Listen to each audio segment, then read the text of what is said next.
Before we get started, I just want to allow my guests the opportunity to introduce themselves, basically tell everybody who you are and what you do, and also tell us who was your favorite character throughout the 20-second tournament arc.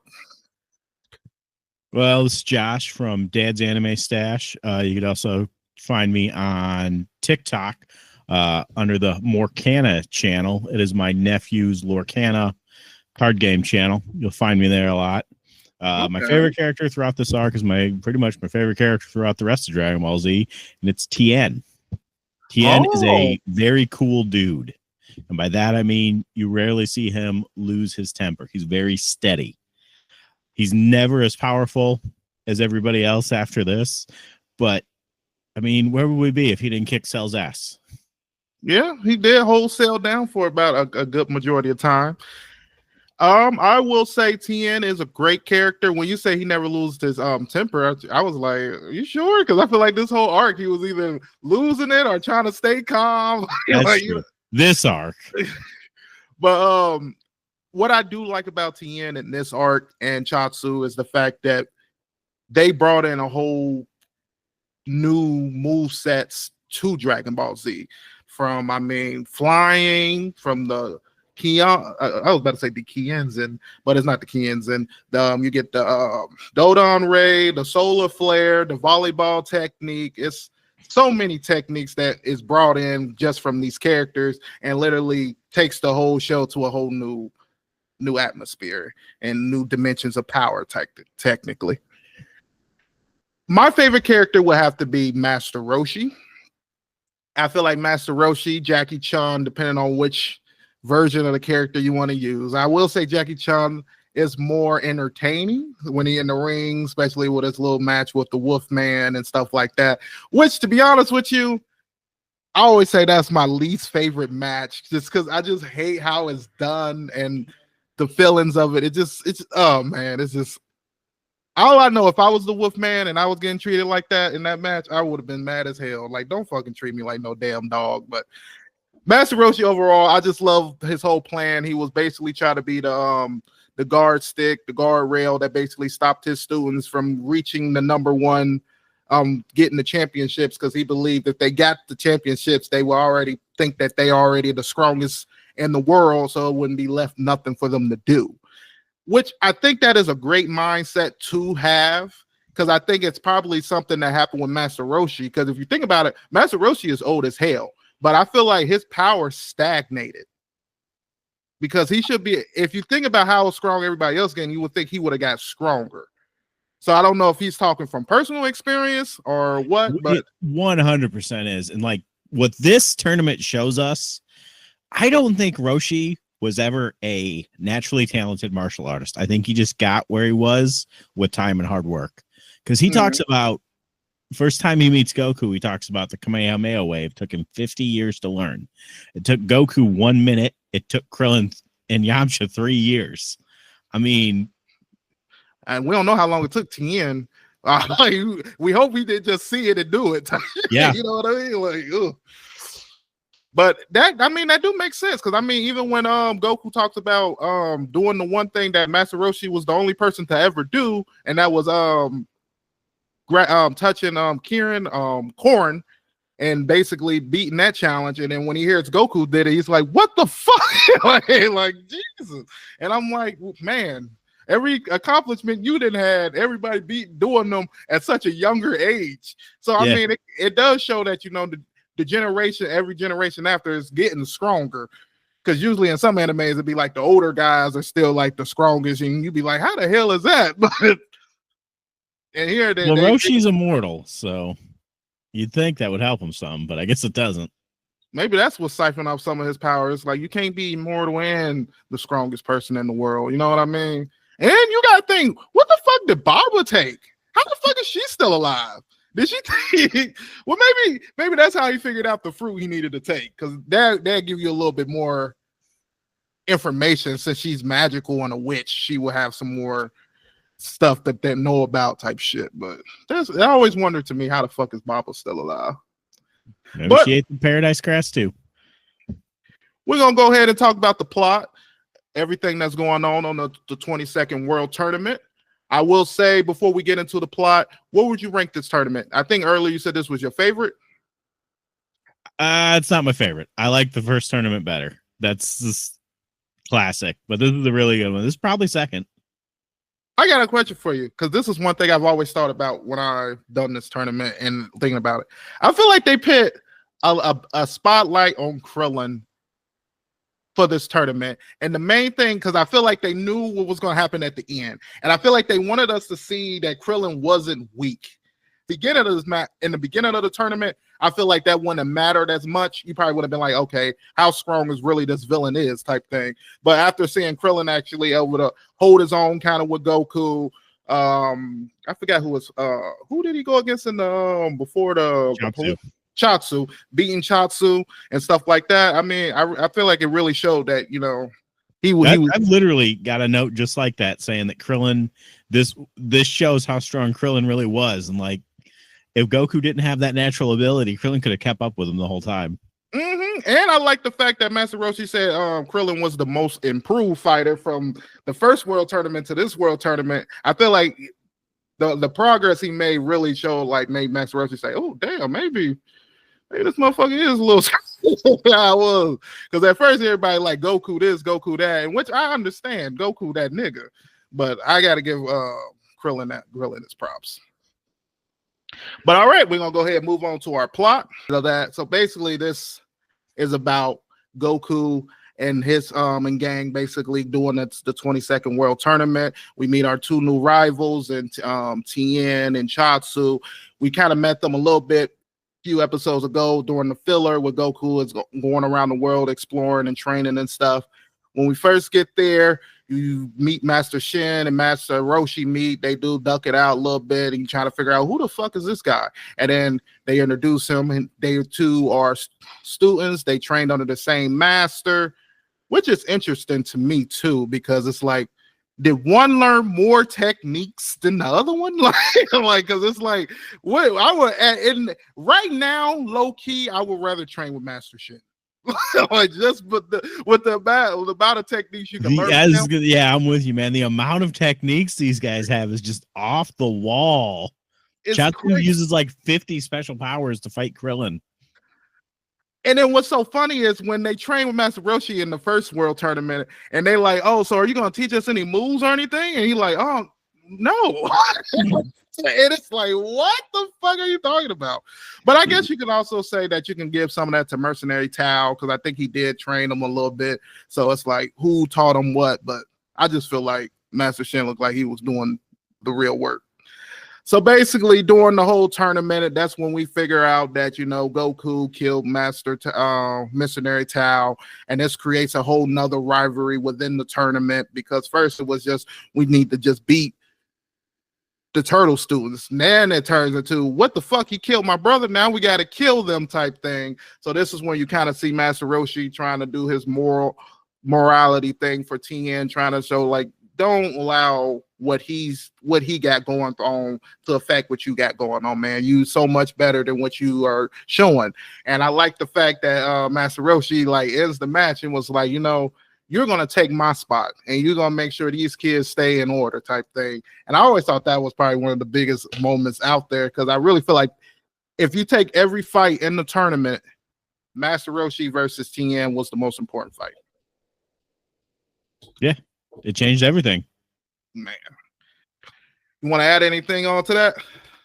No, that's a good start. I do want to say you got the plot overall very well, but I want to point out Goku almost misses the tournament, and I blame everyone but him for that. Because you know Goku at this point. They should have found him 3 weeks ago. I feel that. But then it's like, where was he? You know what I mean? Because they all act so surprised when he talks about, I think he came from Papaya, if I'm remembering correctly. I think it's Papaya. He was like, I came from Papaya, and they like almost across the world type shit. Still, they should have. No, what they should have did is found him. They should have had Oolong, or what's the name, before they waited to the last minute to come up with that idea to transform into him. They should have just did that in the beginning. Yes. It just took, that would have ended that right then and there. They would have had to do nothing else. But I thought that was funny that they brought that up at the last few minutes. Like, what the fuck? Like, really? But going into our tournament rules, they're basically the same rules. They are as follow. Killing one opponent is forbidden. The use of weapons is forbidden. Hitting one opponent below the belt is forbidden. They're split into our preliminaries, quarterfinals, semifinals, and then our final match. I tried to list all the matches, but I couldn't list all the ones from the preliminaries. So I'm just going to read the one that I do remember. So it was Goku versus King Choppa. King Choppa, the former champion. Man, that the only one I wrote down too, man. Well, I guess you also had Chaozu versus Nam off the top of the dome. And then Yamcha versus did he go against the real Wolfman in this one, or was that the first tournament? That was the first tournament. For some reason that came into my head. I remember that. That's such a funny thing. But moving on to our quarterfinals, you got Yamcha versus Tien, probably one of the most brutal fights that we've seen in the world tournament. I'm not going to say within Dragon Ball, because we do see some crazier shit than this, but within just the tournament set and rules, most brutal fight I think we've seen. Yeah. Then we go to Man Wolf versus Jackie Chun. Told you, worst fight. Funniest fight. I think it's the worst fight, but it's also one of my favorite plot lines.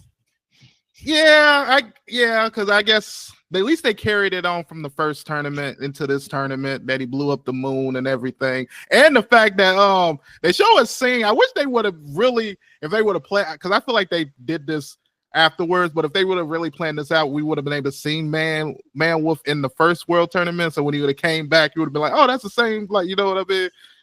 Type shit. And then you got Krillin versus Chiatsu. This was probably, I would say this fight was pretty entertaining. Probably the second best in this group of fights. Because I'll say things start going crazy, man. Man, literally Chiatsu floating around in the ring. One thing I will say though is I do like how Krillin was able to kind of use his head and kind of figure out how to win this match, because really Chiatsu had this one low-key kind of locked in the bag. Mm-hmm. If he wasn't kind of like, I wouldn't say dumb or retarded, but, you know, a little slow, just a little bit. Then you get Goku versus Pampit. I might be saying his name wrong, but only thing I like about this fight is the dialogue. I just love when Master, I think Krillin, he was like, oh, he talks like he's in a movie, and then Master Roshi is like, a bad movie. This is another thing that bugged me. That they should have been. Goku gets kidnapped right before that fight. Yes. Papa's men. They should have been watching Goku. You guys know Goku. You know Goku well enough. Yeah. I mean, I think in the first world tournament, he almost got kicked out because he was taking too long to get to the match. So, I mean, it's history there. But I guess at the end of the day, it's like, you know, he's runner-up champion. This is the only thing Goku lived for like the 3 years. So I can't imagine him not coming type shit. I don't know, man, because it's like, do you ever think Goku thinks about tomorrow? Unless he's thinking about what's for breakfast, I don't think he plans that far ahead. True, I'll give you that. I will say I do think he do take the time to think about like how to get stronger and stuff, because I do like when they talk about some of the moments when he talk about why he strengthened his tail, and then they show you how he did it and stuff like that. I do like the fact that he was like, oh, okay, people whooping my ass, taking my tail and fucking beating my ass like this. Let me go ahead and strengthen that and make that no more weakness. Which also I think is funny is the fact that he says Master Roshi gave him the idea, but then Master Roshi's like, oh shit, did I? Did I tell him that? Oh, okay, maybe I did type thing. From our semifinals, you get Jackie Chan versus Tien. Great fight. Amazing fight. I love just the dialogue between it. I love Tien. Like, this is probably one of the strongest old men I've ever fought in my life. Pitting maybe he fights a lot of old men, apparently. That's what I'm saying. Maybe saying that he could whoop Master Shin's ass right now. Like, if they got into a fight between them two, he probably could win. Which I'm low-key willing to say he probably could, low-key. he probably could win that. Then you got Goku versus Krillin. I will say by far one of those matches. It's an underrated match, because I feel like a lot of people don't ever bring up this match, but it's so good in the fact that you get to see two students kind of fighting each other and using everything they know about each other to kind of win this fight. Well, mainly more on Krillin's side, but Yeah. I just love his ingenuity to kind of just still want to fight Goku, even though there's some moments in there when you can see like he's terrified, like if Goku really got too serious type shit. But I always he keeps up with him and he doesn't back down, man. Like it's the props. I don't know. This is my favorite version of Krillin. It really is. And then I like how from this fight, and then in the third world tournament, they have him go against the go against Piccolo, and I feel like it just really just showed like he was like second or third strongest because they low key he had to beat Krillin just to show how powerful he was low key. Mm-hmm. Now moving on. Oh, this is just some things I was thinking about while it was happening, and this is just the number one thing that kind of pissed me off about Yamcha's character, and maybe it was just fear, but I would get sick and tired of Yamcha telling everybody, "Oh, you can't beat Tien. He's on a whole nother level." Like, come on, man. We know. I don't know, man. He's right to be afraid. You remember that time the Undertaker threw Mick Foley off the cell? Yeah, that's what that fight reminded me of. Just Tien beating his ass. Damn, I can feel that. And like Tien dropping moments. Tien turns into Hulk Hogan in the middle of the match, and he gets that unbreakable hot dog skin, and just beats the shit out of him. It's like, I don't know. And just pet his knee right on his fucking knee. I like this is the only time like some animation things they do is kind of interesting, but the way they show his leg like breaking is fucking hilarious to me. Like it's just like all loopy and shit. Man, I wish I could put. If I got a chance and I'm editing this, I'm gonna try to put that little scene in there because it's fucking hilarious. I don't know why, but it's just so funny.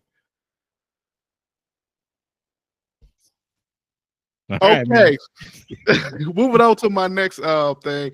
Things I basically same thing. Things I was thinking about while watching it. How much energy did you think it took for Goku to go from one part of the world to the other part of the world and then still be willing to be like, "Oh, I thought we were fighting today"? God damn! Like, yeah, I can feel like you started to see that Goku was built differently than everybody else. Goku is built different. That's the whole plot to the show, man. He is he's single-minded, and good for him, dude. He found what he loves. Until Chi-Chi came and ruined it, he had a great life. Man. And I also like the fact when they were talking about his tail moment, they brought up that Chi-Chi, when she pulled his tail and he fell asleep on the cloud. That was one of the major reasons he did that. So, sometimes it takes for a bitch to do some shit for you to be like, you know what, I need to get that shit checked out because that ain't for me. You know what I mean? Now, for my next one this is a scene I thought was so crazy. It's when they first get ready for the tournament. Our main Z fighters get there first. But when they're on the plane, for some reason, Master Roshi is like acting crazy, weird, like he needs to get off the plane. And like, what the fuck did this come from when you didn't have the same problem on the first time y'all took the plane to the other tournament? So like, what did that lead to? Like, I didn't see that going anywhere. I don't know. Like, can you drop the plane? And then everybody like, oh hell no, I can't. I'm never traveling with this motherfucker again. But then I'm sitting back like, did you pay? Who actually paid for the tickets? Because people can have a lot of stuff to say, but then you realize they ain't paid for shit. Like y'all eating off of Master Roshi. For my next one, so did Goku kill those tigers that were trying to eat him? Oh, this is in the beginning, and you see the scene when he's about to eat these apples, and then when he's climbing up, you see these tigers trying to bite him and eat him, basically. And then the next thing you see him, he's like swinging, rushing to get to the world tournament, but his whole outfit did change to the tiger, like the tiger suit, like their clothes, their fur and shit. So I'm like, did he kill them damn tigers? He ate those tigers. He did. Oh my god, man, that's hilarious. Every time I see that scene, I'd be like, oh man, I wish they would have shown that. Remember when he ate all those coyotes? Dude will eat anything. Bruh. Now we're going to kind of move on to our next segment. What we learned. We learned that the Herman Crane and Master Roshi were students from the same master. Something I talked about a little bit earlier. Goku killed Herman Crane's brother, Missionary Tao. Mercenary Tao. Oh, shit. I don't know what's on your mind, man. Oh, a lot of stuff, man. Because of the recent popularity, they have decided to do the tournament every 3 years. Because I thought it was every year in the beginning, but that might be something new. It was every 4 years. Oh, maybe they changed it to 3. Well, it was one of those, For my fifth thing, we know there was 182 fighters that came to participate. 6, the tournament doesn't take responsibility for lost property or life. King Choppa is a ex-champion and was considered the strongest at one point. Krillin parents were 6 feet tall. That's something he states. Best way to clear a crowd is with bullets, courtesy of Launch. Okay. Always. Goku didn't keep his promise to Yamcha to stop Tien from getting the championship. Thought that was a huge one. At 11, Tao is the younger brother of Master. Oh, I already said that. Why did I put that on there 2 times? That's hilarious. All right. Before we go ahead and move on to scenes and moments that we like, I'm gonna go ahead and let Josh go ahead and start us off. All right. I'm talking about our likes here. I've got this as 2 separate ones. I'm gonna combine it into one. Chaozu making fun of Krillin for being short and bald. Classic. Man, it's he fucking calls him a hilarious. midget. He calls him baldy. I don't even get why Krillin's upset at getting called bald. Krillin shaves his head.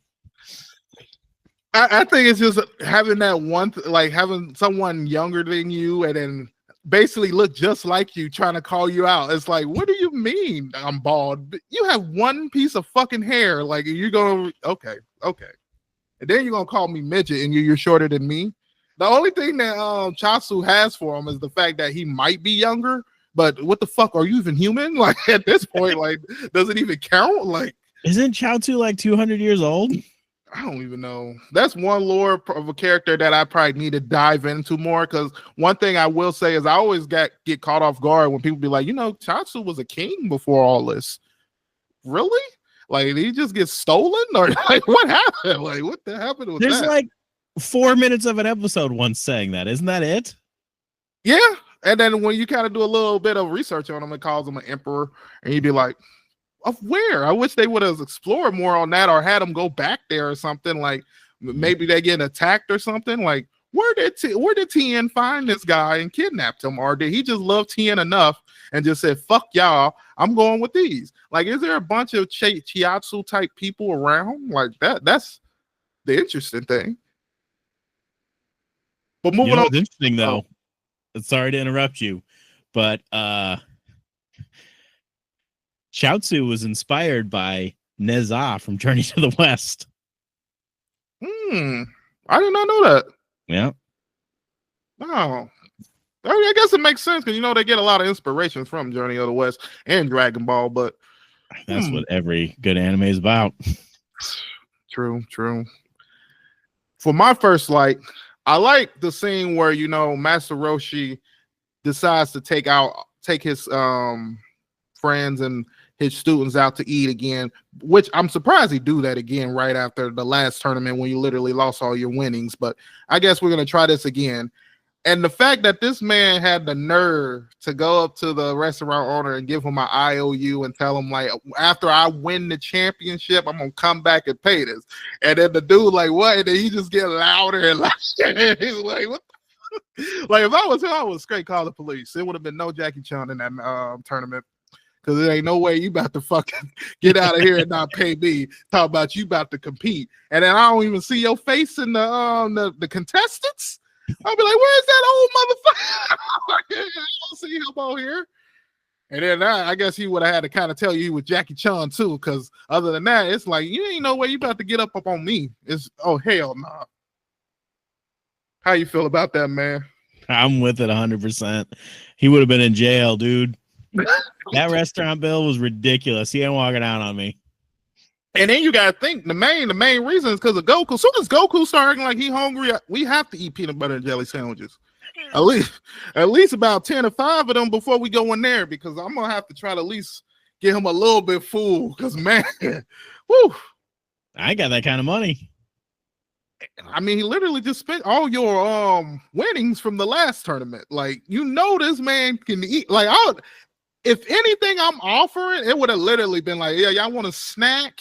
Yeah, I'm about to go get some chips and some water. If y'all want some other than that, y'all take care of that yourselves. Like, man, Goku make you feel like he could eat a person and wouldn't even feel nothing about it. You know what I mean? Whew. I think he would. I think he would absolutely eat someone and not feel bad. Oh man, that would be fucking hilarious. I feel like he'll need some type of moral thing, like they were bad, they try to attack us. Like I don't know, he just eat like a random. He would eat Pilaf in a second. Oh, most definitely. And he'd be like, I thought he was rice. He'd be like, he was chasing us for a long time when we was kids. Y'all thought I forgot about that? I don't know why y'all just pretend like they just cool, like, you know what I mean? But what's your second one? My second one is what you don't like. It's Man Wolf. I love it, man. It's so funny because it's Dragon Ball's starting to get a little bit more serious, but it's nice that they can still pull it back. Have a little callback to the time Master Roshi destroyed the moon, and this wolf who gets turned into a man has to stay as a man wolf forever. And then he argues with Roshi because he's like, I'm not a wolf man. I'm a man wolf. Learn the difference. To me, the funny thing about that whole fight is when like Master Roshi is like treating him like a piece of shit, and then he just like gets so mad that he pulls out a fucking knife, and like everybody's like, oh my god, like it's like the crazy thing, because if y'all remember earlier, that's one of the rules, you can't pull out a weapon, but him pull out this knife and then like rush it towards Master Roshi for him to fucking catch it and pick him up along with the knife, throw his ass against the fucking wall, and then throw the knife, and the knife almost hit him, and then you see the wolf like, oh shit, what the fuck? And it just, to me, it's a hilarious fight. I think what's most interesting out of the whole thing is the fact that he was able to take a bald Krillin and make the dude turn right back. So whatever it is, it must be a conscious thing, or not like he's taking energy from the moon to actually change type thing. So that was the most coolest part about the fight, I think. And I appreciate that he used Krillin's head, because I thought the first time I saw it, I thought it was going to be Krillin's butt, because he's like, I've got a moon for you. Yeah, that's so. You know what's so crazy though? Now that you say that, because I was gonna be like, yeah, that's good that they did that, but the show's not even that PG for that not to not happen. You know what I mean? So that low key could have happened. I think would have been better if he would have took Chiatsu's head, but that probably would have been random as fuck if he would have been like, come here, let me take Chiatsu, since he's bald and white, but I guess the little piece of hair would have did something. But yeah, I don't know. Yeah. I forgot he had a hair. That one tiny piece of hair that's like so crazy. Okay, for my second one, I think it's funny that they make this huge big deal about King Chopper, like when Goku's going against him, like, oh, he's the winner of the last tournament. Goku's probably not going to win this. Then he pulls out this techniques where he got like 6 arms, and they like, this is the move that basically made me the championship when I did this. For Goku to just beat his ass real quick, and then everybody looking around like, oh, okay, Goku actually a lot stronger than what we thought about. But I like how this scene kind of moves on to what I think makes this really funny is that you have Jackie Chan about to have his preliminary match, and he's thinking about like Goku and how he's getting stronger, and he's starting to like, is my students starting to get like, are they starting to get stronger than me? And then he like visualized Goku as his opponent and just beat the hell out of him. They beat the shit out of dude, and then it's like one of those moments where he's like, oh hell no, I can't let these motherfuckers show me up type thing. So I just thought that was interesting as hell. If you just like going against Jackie Chan, think this is about to be a regular match, for him to go out of nowhere to get serious out for no reason, you're like, what the fuck? Like, what's going on, man? But it just shows the whole theme of this is basically like, the next generation is coming, and I like when Master Roshi is like, I'm gonna do everything to stand in a motherfucking way. Yeah. He's a classic boomer, man. It's like, I'm not giving up my job. And I give him respect for that, because it's like, before I give up mine, like, let you come in, show me that you are strong enough. Show me that you got more mindset or more ability to do what I was doing. Because if not, why am I leaving? Like, it makes no sense.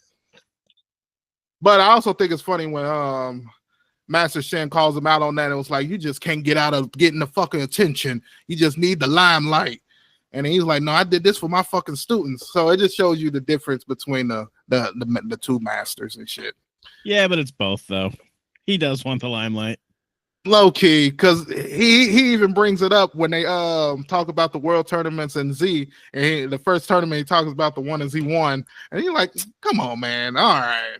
But I still wonder to this day, do people know if he was Jackie Chan, Goku, and Krillin mainly? Krillin, I think Krillin figured it out. I doubt Goku did. Because it's so funny, because I remember that scene when I guess Goku takes his glasses and he kept looking at his eyes. He was like, you remind me of somebody. And Master Roshi hit him with like, if you would stop fucking looking at my eyes and look at the match, you will fucking learn. I thought that was hilarious. Like, dude, you just said I was the most improved. What the fuck did that come from? Like, look, damn. Roshi wants to win for the same reason he wants everything. It's for the ladies. And it's weird to me. The ladies love Tien. Like, they go nuts when he shows up. Everyone. Every lady in the crowd except for Bulma. True. Even Launch. Yeah. I mean, Launch literally changes sides just because of Tien. But it seemed like she did that twice, though. Because when Goku and Krillin was fighting, she was on Krillin. She was on Krillin's side. And then when Tien and Goku was fighting, she was on Tien's side. But it seemed like Launch, like when they're just punching, when they just stop, when they stop and they're talking and shit, she hate that shit. Like, that's what I paid for. I agree with that low key, but like sometimes we gotta learn what's going on, because if I'm thinking about how those matches look, there's moments when motherfuckers disappear. I would love for them to explain how the hell that happened. Like how did he just disappear right there? But what's your third one? We're doing third. Yeah, it's Yamcha and Krillin both knowing the Kamehameha wave. It's one of my favorite things. It's like just out of nowhere, Yamcha does it, and Roshi's like, "What the fuck? What the fuck is that?" And then Krillin does it, and he's like, "Oh, son of a bitch!" Everybody can do it. You know what I mean? It's like me 50 years to learn that. It's that moment when I think, was it Vegeta or Goku? It's one of them when they realize everybody can turn Super Saiyan, and they like, what is it? Super Saiyan's on a bargain sale or something? Like, and it's like everybody just throwing out the Kamehameha. So it's like, man, it makes you feel like, I thought this move was, this was my signature move. Now this is shit anybody fucking doing. But I think what makes it more funny is every time somebody about to do it, they always get hit with the, you're not ready for it. You're not ready to do that technique yet. Then they do it, and then it's like, to me, I'll be like, can I get an apology? Like, you just can't say that loud to the motherfucker. I know I can hit that fucking move. Don't fucking play me. The hell? Man. But yeah, that's pretty cool scene. And then it shows how fast, the teaching with Master Roshi can be if you're learning right, because it seems like everybody learning whatever he's teaching them quickly. Mm-hmm.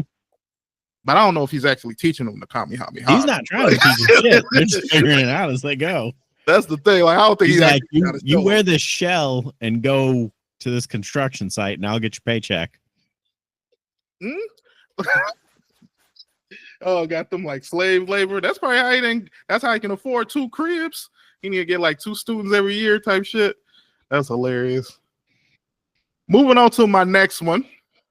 I will have to say, for my third favorite like, this is an interesting one because I feel like Goku explains this in the beginning of the preliminaries, but I also feel like he states something like this in the first World Tournament when he notices that they're a lot more stronger than the regular contestants, and he's like, "Oh shit," type thing.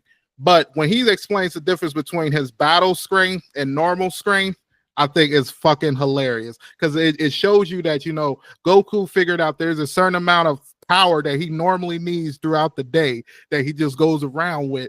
And that's what you think that's Goku. But nah, Goku learned and determined that if he out here just using his full strength, he pitting holes in niggas. So he's like, let me go out here and just do a little bit hold back. So it makes you realize that almost every fight that he did until he fought Tien, he was holding back.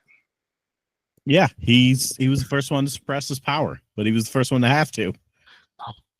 Man, it's slick. I love that scene when he explains that, because I think it's a big turning point in the match between him and Tien, because before that Tien's kind of whooping his ass and everybody's like, dang, what's going on? And then Goku was like, hold up, let me let you motherfuckers remember this show is called Dragon Ball and I am the main fucking character. Because he fucking starts beating his fucking ass as soon as he showed that shit. And then you get that little rage moment when Tien, when you can't tell if he like pain or what's going on, and he like, so you like when I beat you up? Like, okay. What do you think about that? Getting something, man. I guess you gotta do something to get your rocks off, because if you gotta get your ass beat, how do you keep your mindset that this ain't over, this fight ain't done type shit? You get up and tell them that shit wasn't nothing. Keep hitting me. What's your fourth one? Tien's face turn throughout, man. Because it starts off and Nam comes back and we're all stoked because we love Nam, right? Mm-hmm. And then Tien beats the shit out of him. We're all unhappy. And then Tien breaks Yamcha's leg. And then Roshi's like, dude, this isn't you. And then Roshi's like, you can never be a killer like Tao because you have a conscience. To the end, all the way up to the end, where he's like, Tien just decides Goku knows best and he's going to be just like him and he's going to fight for himself. It ends up with him getting put in the walls of Jericho, but he still does all right. Yeah, I do. I like the whole transformation of it. I do like, because you're talking about that conversation he has with Master Roshi right before his main match with Goku. And I like the fact when they're leaving, because he basically explains the whole, he wants to be like Mercenary Tao. He's going to go out there and kill Goku. And then Master Roshi's like, you're not no damn killer and all this shit and that. And then he hits him with oh, go ahead and go get him, killer. When he's leaving. I just found that to be so funny to me, because it's the most sarcastic thing that he says throughout the whole thing. Which, it's really patronizing, but yeah, it's what he needed to hear. But honestly, the whole conversation, it's like Master Roshi wasn't really even paying attention for real, because he kept asking him why did you leave the match and stuff like that, and Master Roshi just like, come on, man, your match about to start, why are you talking to me? Type shit. But then they kind of get into the dialogue and stuff like that, so I find that seemed to be great. But when he has the whole conflicting thing and the actual match, and you got Master Shin talking in his head and shit, and you got Chasu freezing Goku and everything, I do like Tien after this moment when you realize that he wouldn't want to win that way, and the fact that he let Goku get those hits back. Which I wouldn't say he necessarily got all of them back, because he was fucking his shit, but he let him get some of those hits back to kind of even it up, and I do like that. I thought that was a pretty cool thing within Tien, but I also thought it was kind of weird that it took that long for him to realize something was going on. When everybody else was kind of seeing it. But I guess if you in the actual match, it's kind of I'm trying to win no matter what. I don't give a fuck if you slip up, you know what I mean? But to me, it's if y'all having this equal match throughout the whole beginning, now y'all in the middle and it's he making weird mistakes, what's going on? I think I probably would have asked him what's going on type shit, but I thought, yeah, that's pretty cool.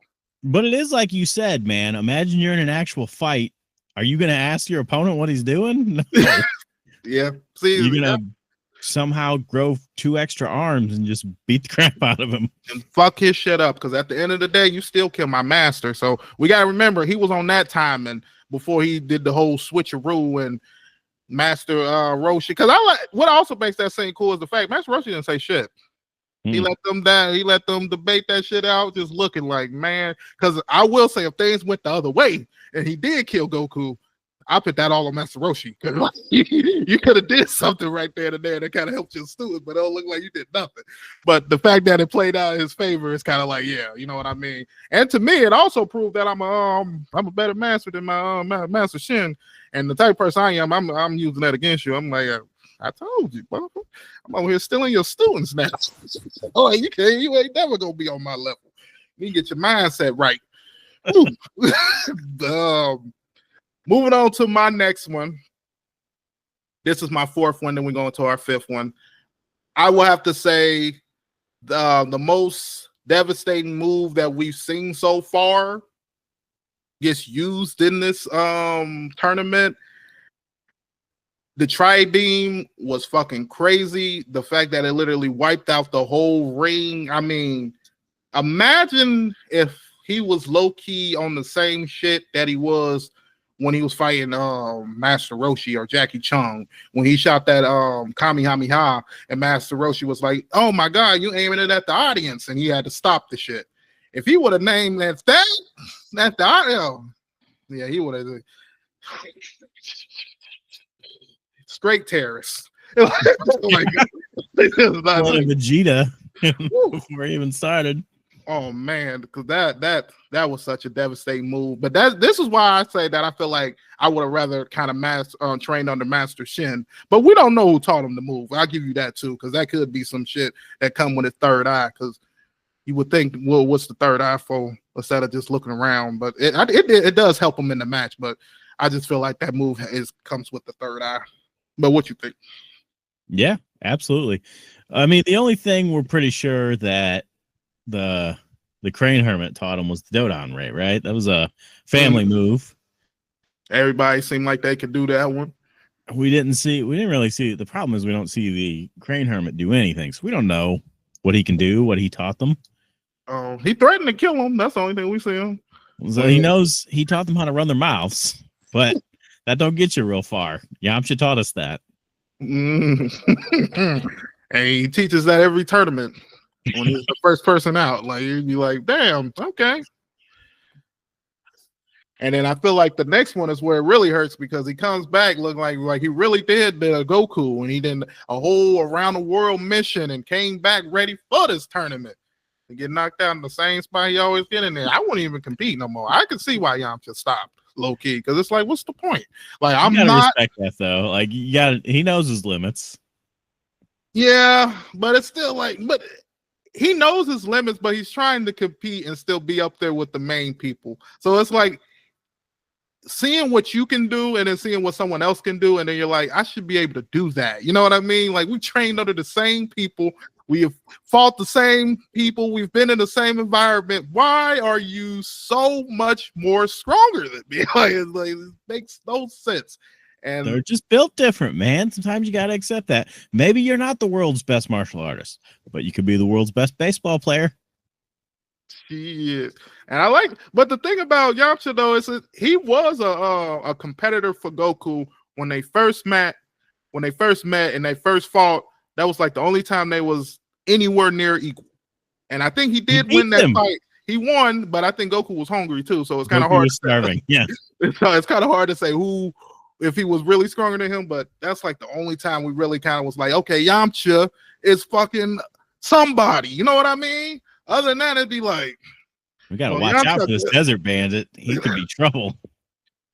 Now you see him fight somebody, you'd be like, well, I guess they just wanted to get him out of the way, or like they want to get him killed or something, because he doesn't really do anything except for when he stopped the Cybermen. So he did stop the Cybermen. He killed one. No, actually, he didn't kill one. He did. I just forgot the one. Hey, one was dead at the end of their fight.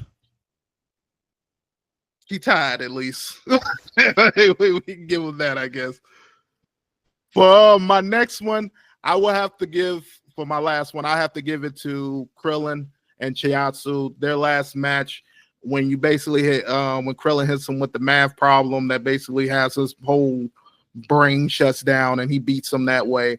And I think what makes the whole thing funny, because it's not even that part in the fight, it's the fact that he's like bragging about it after the fight, and he's like, yeah, I'm just a genius and all this. And then Bulma hits him up, oh, what's 700,000 minus 6 million, some bullshit numbers she give him, and he's just looking like, what the fuck you, bitch. Like, that's exactly how low-key I would be, because it's like, man, you know I wasn't talking about that. Like, you just gotta be Bulma.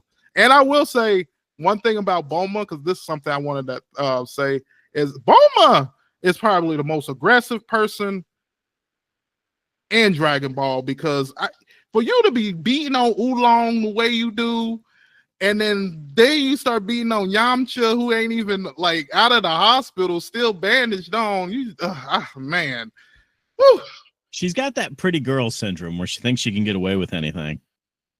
Then she rich too, so it's kind of like, man, because you got to think, Bulma low key probably pays for almost everything. Not even to be rude, but she probably does.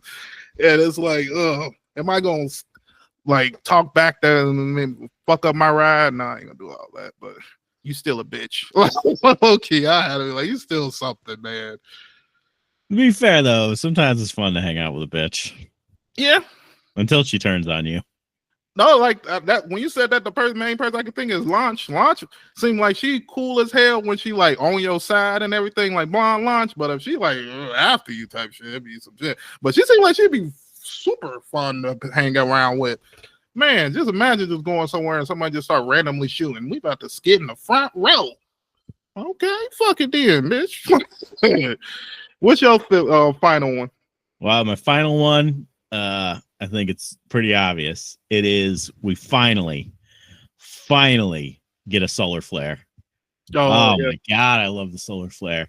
And the other thing I love about it is this is my favorite version of Goku, that he combats the solar flare by stealing Roshi's sunglasses. Like, God, I miss smart Goku so much. Like, I get it. He's dumb as hell, but he's presented as this insane battle genius. Like anything in a fight, he has a counter for, and he just came up with it. Like, dude can barely do math, but anything in a fight, he knows what to do, and I miss that, man. For sure.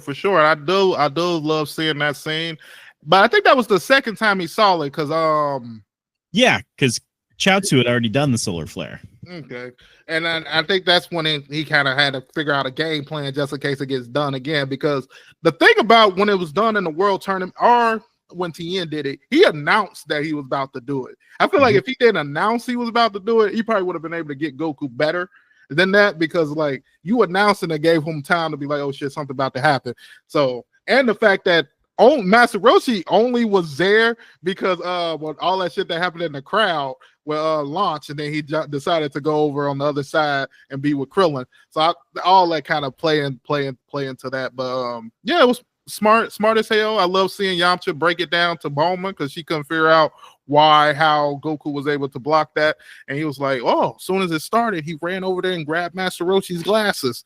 And then that right after that is when I talked about it earlier, when you got Krillin looking at his eyes and he like, oh, you remind me of somebody. And then he looking at him like, what the fuck are you looking at my eyes for? Look at the fucking match.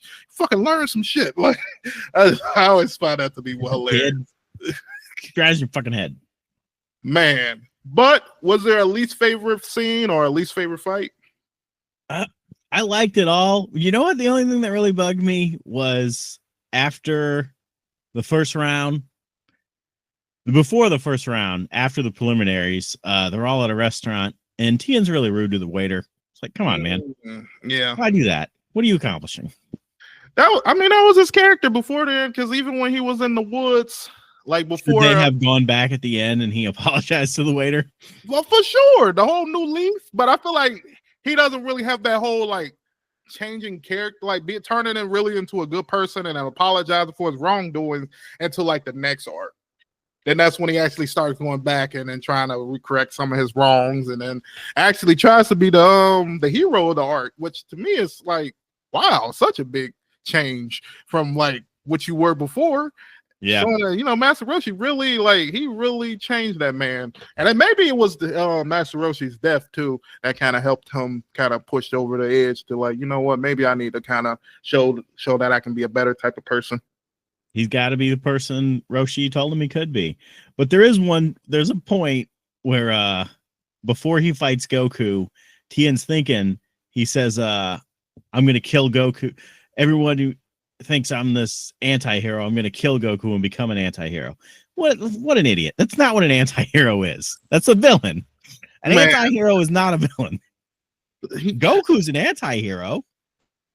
Yeah, I'll give you that, because some of the stuff that he does, and especially with Kid Goku, because Kid Goku doesn't have the same morality as he has adult Goku. Very little morality. It's like how many families do you think he destroyed in the Red Ribbon Army arc?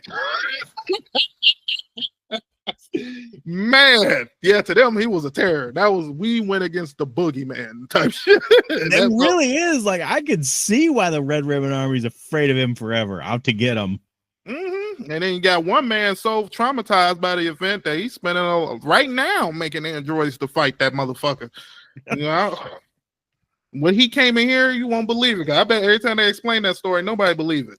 It was a 7-year-old man that came, a 7-year-old boy that came in here and destroyed our whole army. Killed every single person, even the people running away, even the people begging for mercy. He killed them with a stick. The only person who didn't die by Goku hand was Commander Red. And he still died. Shot in the head. I always find that to be one of the most interesting scenes of a slave revolt. Yeah, dude. Good, man. I would have done the same thing. All this shit to be taller. Are you fucking with me? Yeah. Especially you gotta think about all the like people y'all that lost and people that got their ass whoopings, and you talk about you did this for this wish. I mean, it's almost the same thing what Frieza wanted the Dragon Balls for. So there's always some stupid reason why the villains want the Dragon Balls. But I think that's more or less Toriyama's humor. But it's hilarious. But for my least favorite moment or least favorite fight, I think I've talked about it enough. You guys probably know what it is before I'm about to say it. But Jackie Chan versus the Wolfman, I just be honest, because I like to think about it from the perspective. If I had paid to go to the world tournament, I low-key would have been trying to get my refund from this match, because I'll be like, what the fuck was that shit right there? But I will say it's better than Krillin versus that nigga that stank. It started with a G. Bacterium? It's Bacterium. It was better than that fight. That fight right there, I would have been totally disgusted and would have got my money back. I probably wouldn't. There's no way I'm paying you. This is insane. Like, I don't know if I would even seen the rest of the tournament, because that was the first match. That's the first thing you seen. So it's like, is this what the rest? Like, oh hell no! But I just feel like this fight could have been a lot better, and I think this also would have been an interesting fight, low key, to kind of put Yamcha in, just to kind of have the Wolf Fang Fist versus the Wolf type of thing. But I guess we already showed y'all that, but I feel like it would have been better in this situation. All right. Well, before we kind of wrap up, I'm just going to ask, do you got a favorite fight out of all the matches we seen? Favorite fight is Tien versus Goku. Just Okay. the length of it, the fact that Tien's got a dozen moves he keeps pulling out, and everyone's more devastating than the last. It's a very classic villain fight. I do love the last fight. The only thing I don't like is the fact that this is such a petty thing, but I don't like that Goku lost the fight. I don't like that he lost the fight also bullshit just because something made him fall down faster. It's like, what the fuck, man? Like, that was totally hit. Because to me, it's like Goku is getting played every time he's like about to like in the championship match. He keeps losing by some bull crap. The first one, he loses because he couldn't finish off the phrase, I am the champion. This one, he fucking literally gets hit by a semi truck out of fucking nowhere. And then also, this goes back to my thing with Krillin, because I feel like they was trying to really put spotlight on him, because Krillin was the first person that like jumped out of the arena, was chasing after them, and like was the first person to actually like see the like who won and who lost type thing. So it's like, damn. And then just how much they seem like they were much more like brothers and friends, even though Goku was gone for like the last 3 years. So it's like, how do y'all connection get so much better than from the first tournament? So it's interesting. But for my favorite fight, I have to give it to, I think, the fight that pretty much sets everything off into motion. I will have to say Tien versus Master Roshi, but also Chiasso versus Krillin, because Chiasso versus Krillin kind of brings us the other outline plot of the thing is basically Goku killing Mercenary Tao. But Tien versus Master Roshi, they basically, you kind of just see Master Roshi's influence get pit on a person and seeing them kind of their character change within the fight. Even though I mean Tien was trying to fight Master Roshi and to like beat him, to cripple him. I'm not gonna say to kill him, but to basically to whoop his ass type thing. For Master Roshi to just jump out of the ring at the end of the fight, literally like stunning everybody, which to me I find crazy. Like, dang. But also, what also makes it crazy to me is the fact that Tien, even after that, he didn't really know why he did that because he felt like Master Roshi wouldn't even go on full power. So it's like you saying Master Roshi was scared of me and all of this stuff because that's what Master Shin was telling him. And but he's like, I can't go with that. Like that man, see, like I was in the ring with him. He looked like that motherfucker could have turned buff on me if he really wanted to. So it's like, yeah. But how do you think about that fight? It was great. It really is kind of the same reason I like, Tien versus Goku.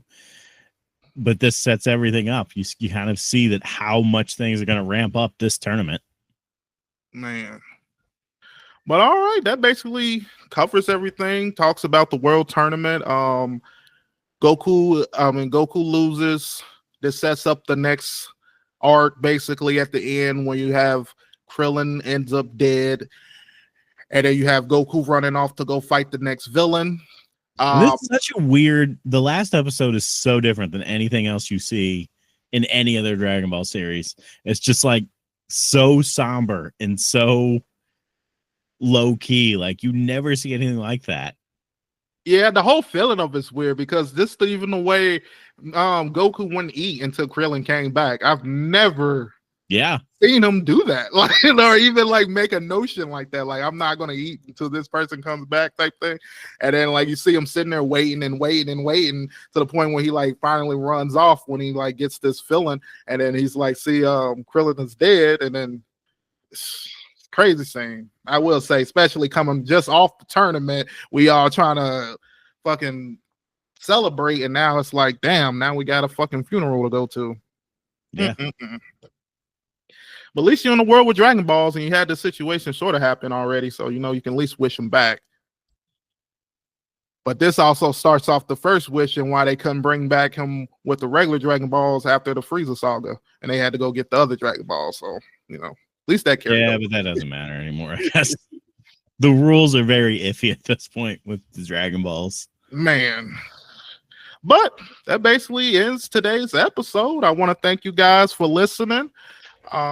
Share wherever you guys are listening. We're also trying some new things with TikTok and YouTube Shorts. So if you guys see any of my content or even my guest content, please like it and share it. We're just trying to try all new different sources of medias and just see how things go. Before we close out, I just want to allow my guest the opportunity to basically just tell you guys where y'all can find them. Yeah. Again, this is Josh from Dad's Anime Stache. You can find us on YouTube, Facebook, Instagram, wherever you are, we'll be there. But also check me out on TikTok under Morcana. We are a Lorcana card game channel. For sure. You guys send me the link to that. I gotta check that out. And with that, I just want to say peace. That piece came off pretty weak. Did it?